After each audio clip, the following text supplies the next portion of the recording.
Good morning, listeners, and welcome to the weekly fundamental podcast. Markets are expected to monitor the spread of monsoon in the current weeks, daily news cases, count on COVID, and easing of lockdown restrictions. High inflation globally and firm crude oil prices are some concern areas. FPIs have remained net buyers month to date to the tune of 4,770 crores, underpinned by steady decline in COVID-19 cases. And GST collection on the descent side in the month of April. We expect FPI flows to India in the medium term to remain strong as India is at a cusp of growth revival path.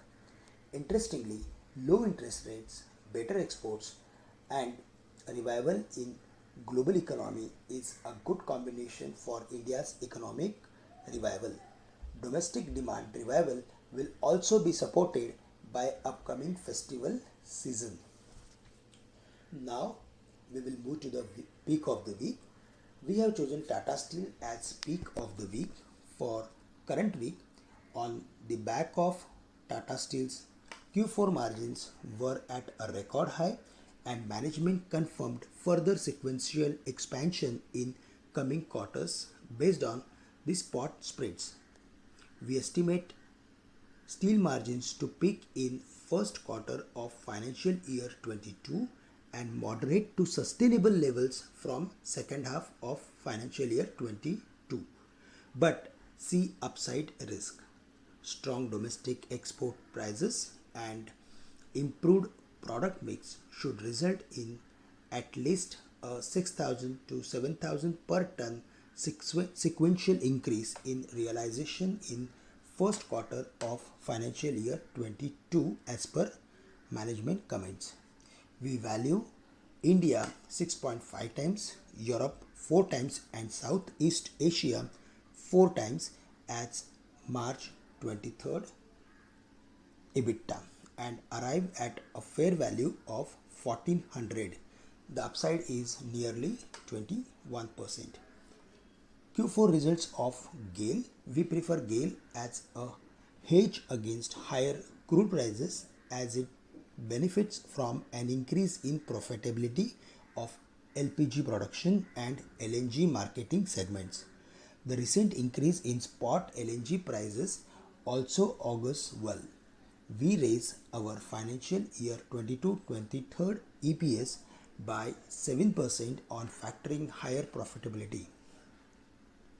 We retain our buy rating on GAIL with a revised sum of parts based fair value of rupees 190, which is nearly 16% higher from current levels.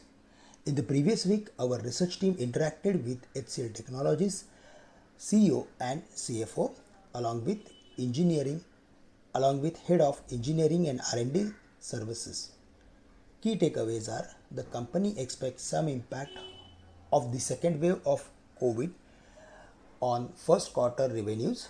Impact on the revenues is not restricted to the company but will be for all players. HCL Technologies has guided for double-digit revenue growth in the financial year 22. Talent shortage will continue for next 3 to 4 quarters. The company will leverage new geographies for talent countries such as Sri Lanka, Vietnam, and Tier 3 cities in India. Financial year 22 earnings growth will be modest, low single digit. HCL Technologies valuation are inexpensive. We maintain our ad rating with the fair value of rupees 1080. Global markets in the previous week, if we see, then S&P 500 posted 0.4% gain and marked its third consecutive positive week.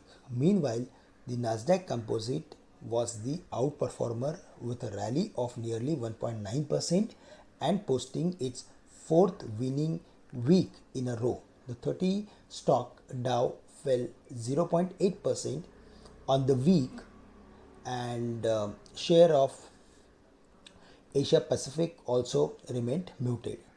While the CPI May report came in the above estimates, the market was not too surprised and digested the data as transitory for now. The 10-year Treasury yield slid just below 1.43%, marking a 3-month low. The Federal Reserve's June meeting is the big event for markets in the current week, though it is not expected to take any major action. Market pros are watching to see if the Fed tweaks its forecast for interest rates or inflation. Finally, investors will also be watching headlines from President Joe Biden's trip to the UK and Europe, where he is attending the G7 and a meeting with NATO allies. He will hold a summit with Russian President Mr. Putin on Wednesday in Geneva. That's all from my side. With this, I'm ending today's weekly podcast. Thank you very much for listening in. Have a great day to all of you.